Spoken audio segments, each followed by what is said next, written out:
When I was 24, I launched my very first commodity trading company on the side of my day job. And in this video, I'm gonna give you the entire story.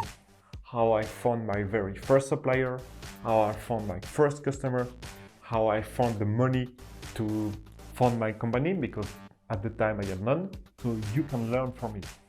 More precisely, about the massive mistakes that I made, that I almost bankrupt me and the company right from the beginning. And I'm not kidding, right from the beginning. But first of all, let me give you a little bit of context so you can better understand where I come from. I'm Damien, a former commodity trader born and raised in Switzerland, the largest commodity hub. At the time, I was a couple of years into my real full-time job into a commodity trading house, and I was slowly transitioning from an operator role to a trading role, meaning I was starting to find suppliers, find customers, and closing deals, and I loved it. I was working extremely hard, but I loved every second of it. Being in the market is so intoxicating. You feel like a junkie, but I loved it. I loved it. But something was off. I hated asking for time off. It could be something as little as 2 hours off for an appointment with a dentist, or a week off to explore a new country with my girlfriend. I hated it. And I was always waiting for the very last minute to ask for my time off. Asking for time off made me feel small, less of a man. I mean, I'm a grown-up. Why would I need anyone's permission to do whatever I want with my time if on the other side I over-deliver in my job? So back then, my only answer to that feeling was, you need to start your own company. So I did, but like a moron. At my day job, I worked with Africa on commodities such as sugar, milk powder, edible oil, and cocoa products.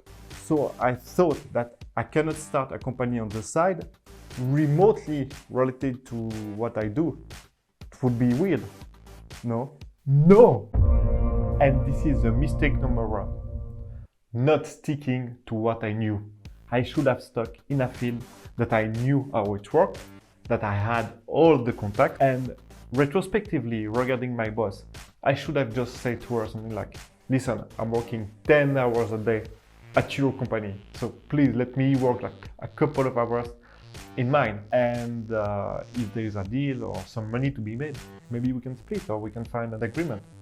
And I'm sure that at the time she would have accepted. So instead of sticking to commodities and regions that I knew, I spent weeks looking for the perfect commodity-like products that lays in the intersection of those 4 diagrams. No link with Africa, no foodstuff, in containers because I had no way to finance a vessel, and not traded on a future exchange. Those commodity markets are way more competitive, so I just decided to rule them out. Even if it is almost 10 years ago, I still remember all those research I did on all those weird niche markets. Cotton husk pellet, haystack, peat moss, date flakes, and processed animal waste. And believe me, you don't want to know what is it. After months, hours and hours and hours researching on the web and looking for the perfect commodities, I just hit a wall and I was like, what am I doing here? Am I really thinking that I'm going to find a deal on the web? What the hell? Damien, come on.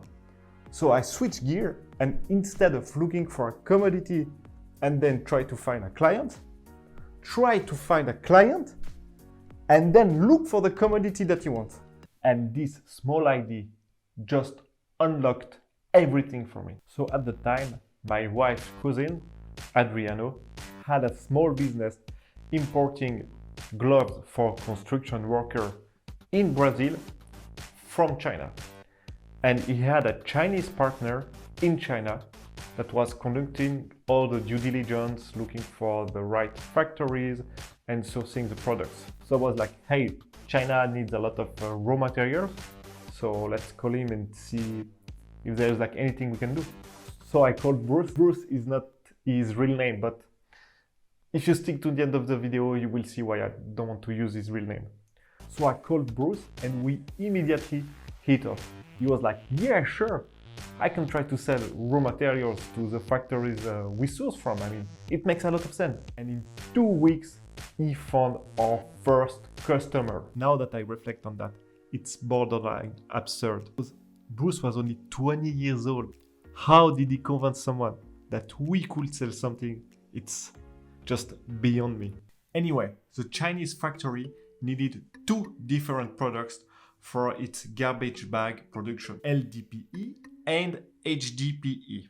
It stands for low density polyethylene and high density polyethylene. It's basically 2 types of plastics widely used for everyday items. And don't forget that this story happened between 2013 and 2014, when the crude oil price was above $100. So virgin plastic was really expensive compared to recycled plastic. So Bruce checked the price of LDPE and HDPE in mainland China, and I checked the prices overseas.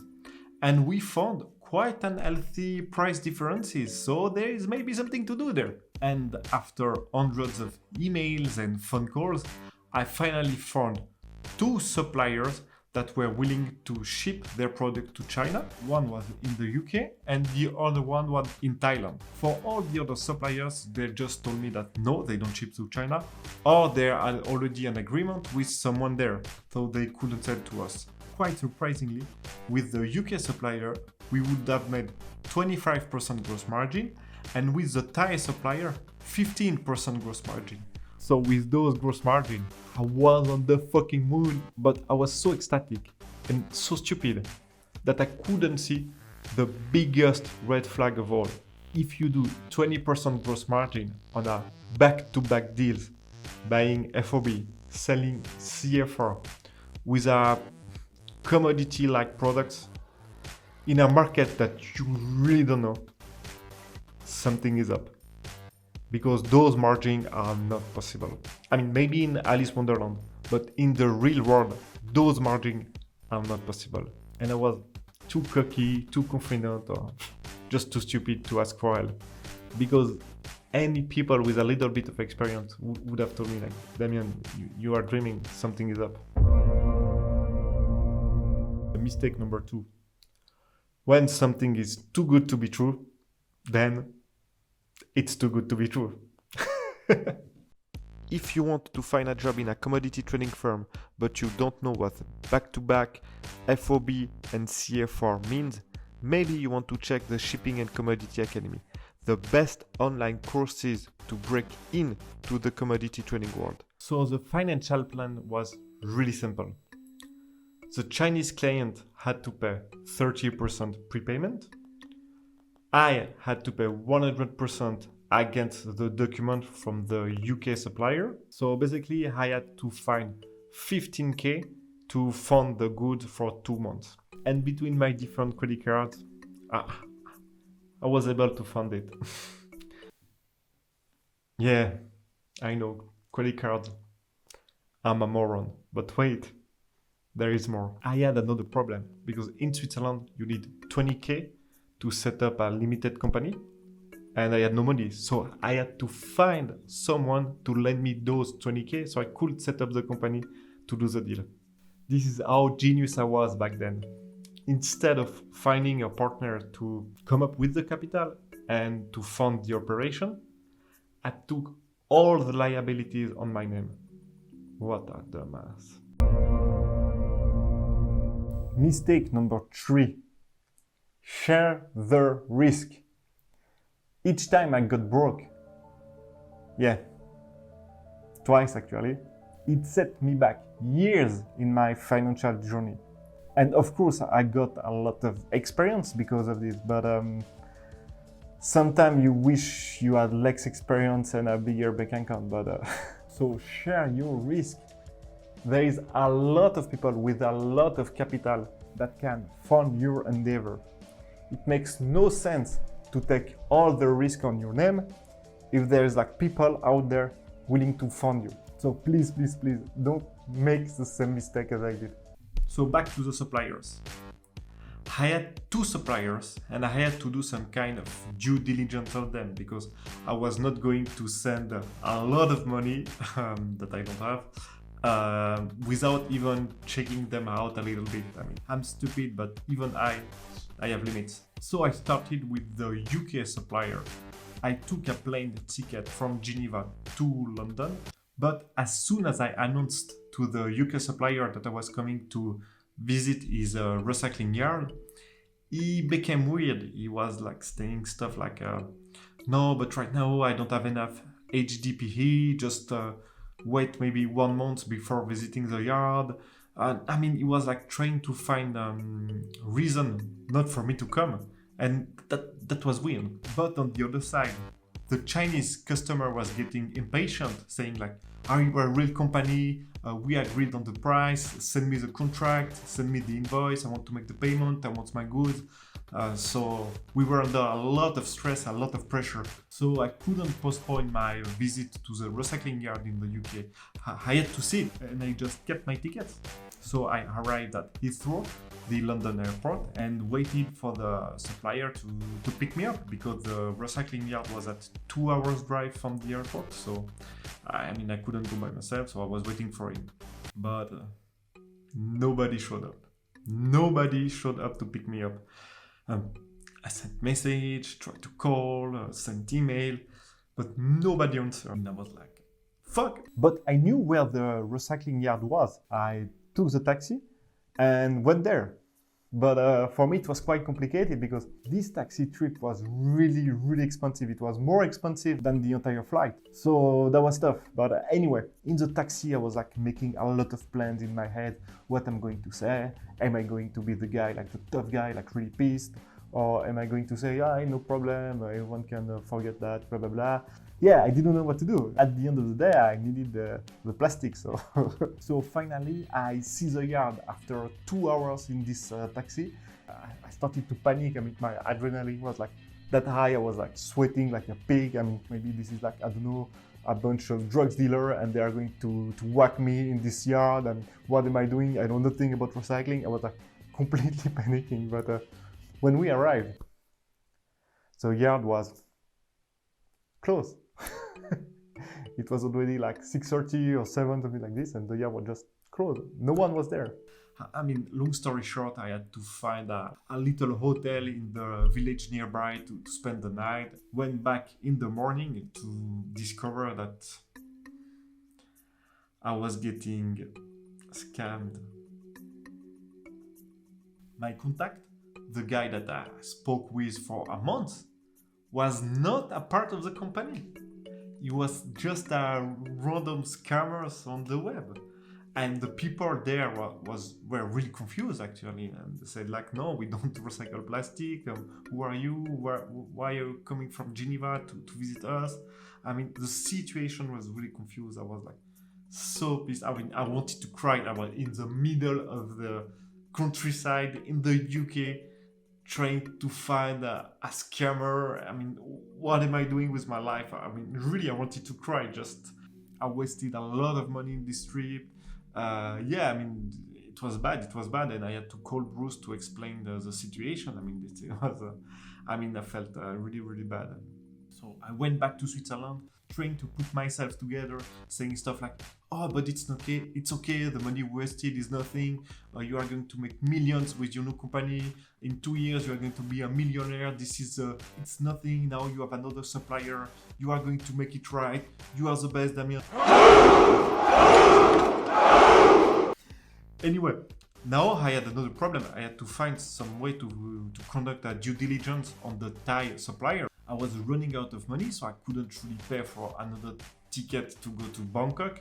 And I was also running out of days off at my work. And by the way, that was exactly what I was running from, like not having control on my life.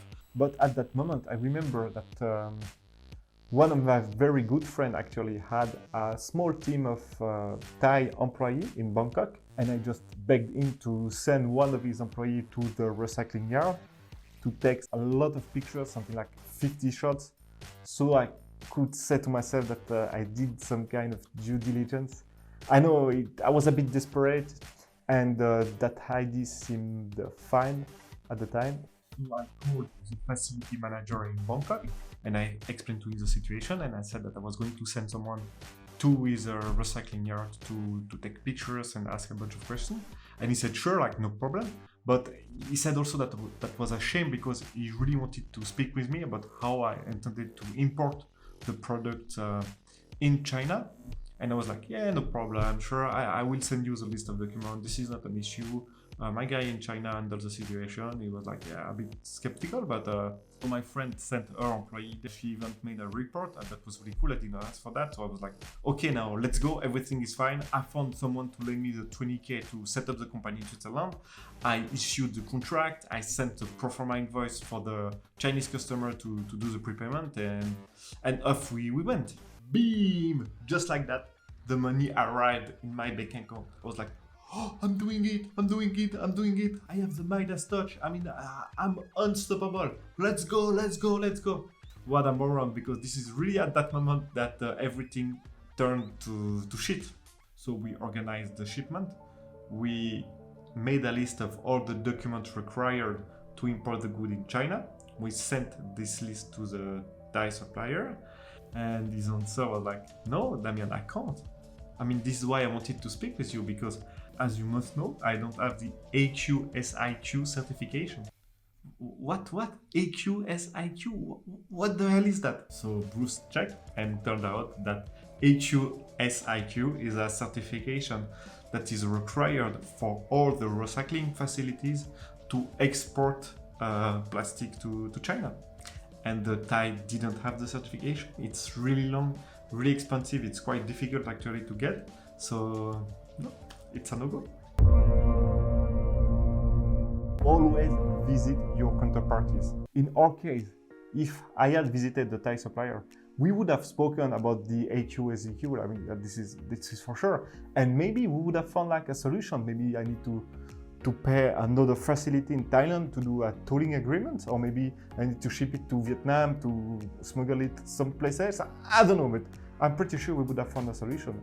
But now we were just like, fuck. To wrap up the story, we got into a bit of a fight with Bruce because his client said that he could import the goods without the AQSIQ certification. But I was like, man, no way. If the container stays at the port with no possibility to be imported in China, then the shipping company is going to attack my company to ask for demurrage fees, and then it would bankrupt my company and of course me, because I didn't have the money. So I was like, man, I can't do that. So I called it off. I returned the money to China. And by the way, I'm pretty sure that Bruce just took the money and didn't reimburse the client. Yeah, but that's another story. So it brings me to my final and last mistake. Mistake number 5. Trading must equal value creation. When you are trading commodities or commodity-like products, you need to de-risk the transaction for your supplier and also for your buyer.